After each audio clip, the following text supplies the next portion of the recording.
Duly noted. Thank you, Mr. President. Mr. President, earlier today, as we just heard from my colleague in Texas, the Judiciary Committee held a hearing on the abortion ban that took effect in the state of Texas earlier this month. I hope every American who tuned into this listened very closely, because here's what we heard. My Republican colleagues on the committee literally made no effort to defend the Texas abortion law, the Texas abortion ban, SB 8, it's known as in Texas.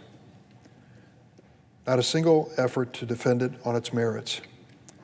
They made no effort to engage on the issue of the shadow docket process through which the Supreme Court allowed this bill to become law, and they made no effort to argue that women's constitutional rights should be protected. What we witnessed today during today's hearings was the opening salvo on the fate and future of Roe versus Wade. Here are the facts. This Texas law is no ordinary piece of legislation. To quote Supreme Court Justice Sonia Sotomayor, it is, quote, a flagrantly unconstitutional law engineered to prohibit women from exercising their constitutional rights and evade judicial scrutiny. This law has effectively banned abortion after 6 weeks in the nation's second largest state, even in cases of rape and incest. The fact is, Madam President, many women do not even know they're pregnant by 6 weeks. The architects behind SB 8 took an extreme proposal that clearly violated Supreme Court precedent and paired it with a new disturbing private bounty hunter enforcement scheme. And they did so in the hope that the courts would not block the law because it wasn't clear who should be sued. At midnight on September 1st, the Supreme Court allowed SB 8 to go into effect. As a result, millions of Texas women have had their constitutional rights challenged and suspended. This attack on women has already caused irreparable harm to countless women who lost their right to reproductive care in Texas. At today's hearing, we heard from Donna Howard, state representative from Texas.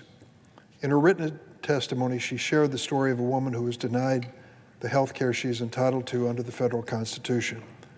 The woman went into an appointment on August 31st of this year, and at the time there was no heartbeat detected on the state-mandated sonogram. But when she came back the next day to have the procedure done, a cardiac motion was detected. Representative Howard said of this woman, quote, at only 5 weeks of pregnancy, she was too late to receive an abortion under the provisions of this new law. She was devastated. She already had a child at home and knew that bringing another child into their lives threatened her family's situation and their financial security. As Representative Howard went on to note, having an abortion was, quote, the right decision for this mother's life and her family's well-being. But the Texas law went into effect, and the Supreme Court deprived this woman of her constitutional right. SB 8 marks a turning point in the decades-long campaign to undermine the Supreme Court's holding in Roe versus Wade. For years, legislative efforts to ban pre-viability abortion have been stopped by the courts, until now. The legal architects behind this Texas law crafted a scheme to avoid judicial review. They lifted the responsibility of enforcement from the state and put it in the hands of private citizens. Listen to this, Madam President. As a result of this Texas law, they have turned ordinary citizens into bounty hunters. I want to clarify something. I've read it and asked the Texas state representative to verify it. It's been said that you can sue a person who aids and abets an abortion in Texas and recover $10,000 costs and attorney's fees.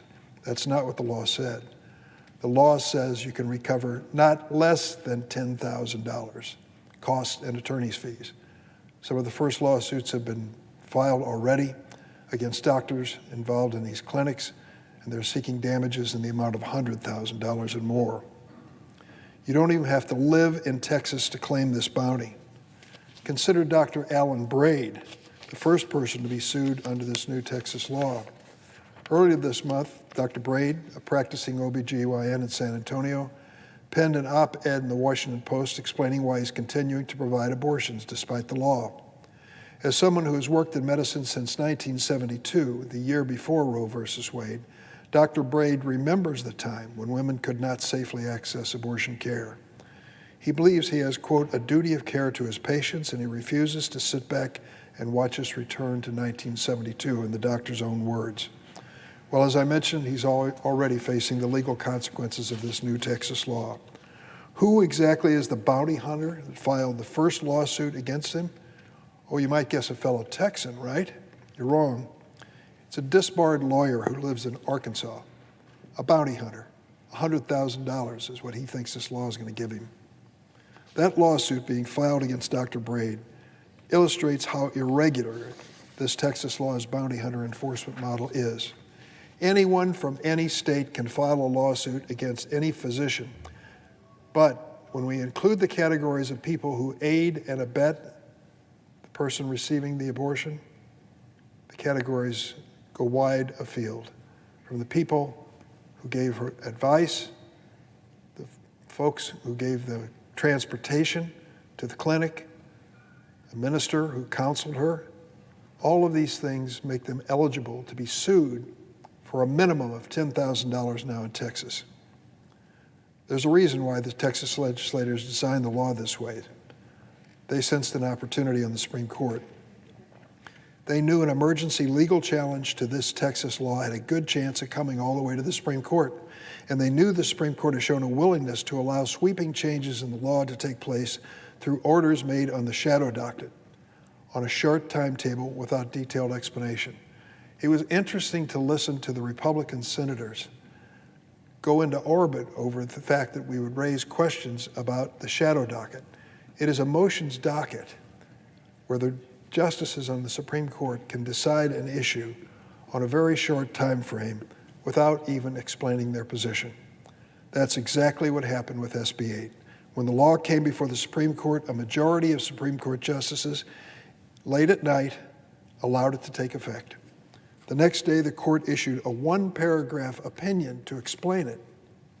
And it said it would not stay Texas's abortion ban because of the law's, quote, complex and novel procedural questions. In other words, the Texas legislators got their way. By designing SB 8 with a new bounty hunter enforcement model, Texas lawmakers managed to evade judicial review. In her dissent, Justice Sotomayor explained how this scheme worked. She said, the court has rewarded the state's effort to delay federal review of a plainly unconstitutional statute, enacted in disregard of the court's precedents through procedural entanglements of the state's own creation. The court's ruling on SB 8 is distressing for a number of reasons. For one, it has galvanized lawmakers across the country to undermine constitutional rights in their states. Over the past month, lawmakers and candidates in Arkansas, Florida, South Dakota, and other states have pledged to follow suit and copycat the Texas law. They saw what happened when this bill came before the Supreme Court. The Supreme Court basically said it can go forward. Additionally, the conservative majority on the Supreme Court has now signaled that it's willing to use the shadow docket to allow even laws unconstitutional on their face to take effect, as long as it aligns with certain ideological norms. Another witness we heard from today was Professor Steve Vladeck, an expert in constitutional law, has written extensively about the court's shifting use of the shadow docket. The shadow docket, of course, refers to situations in which the court issues decisions outside of the traditional merit docket. Historically, shadow docket orders are used to help resolve routine procedural questions, frequently issued without public deliberation, full briefing, or even signed opinions. But as Professor Vladeck testified, there has been a notable uptick in Supreme Court issuing shadow docket orders that are, quote, having a far broader substantive impact, for better or worse, compared to the emergency rulings in the past. And many of these shadow docket orders appear to be driven by ideology. Let me tell you why I say that. Listen to these numbers. During the 4-year presidency of Donald Trump, the Supreme Court issued 28 grants of emergency relief on the shadow docket at the request of the Trump administration. 28 grants of shadow docket relief out of 36 requests. Each of these orders advanced President Trump's political agenda, including one that allowed the resumption of federal executions for the first time in nearly 2 decades. Now let's do a comparison. If there were 36 requests of the Supreme Court for shadow docket opinions, and 28 of them were granted in the 4 years of Donald Trump, how about previous presidents? During the 16 years of the George Bush and Obama presidencies, from 2001 to 2017, the Supreme Court issued four orders in 16 years. In this last 4-year period of time, granted 28 out of 36 with the Trump Justice Department. With its handling of Texas abortion ban as well as other shadow docket orders, the Supreme Court's conservative majority has indicated a willingness to change substantive law in sweeping ways without due deliberation and public reporting. In doing so, they are undermining confidence in the court, and the conservative majority has opened the door for ideologically driven legal schemes to rewrite laws in the shadows, like SB 8. This is a 5-alarm fire for due process, as well as our constitutional rights.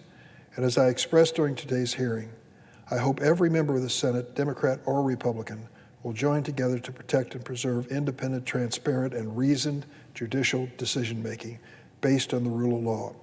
At a time when the public's confidence in our governmental institutions has been greatly eroded, we must restore it.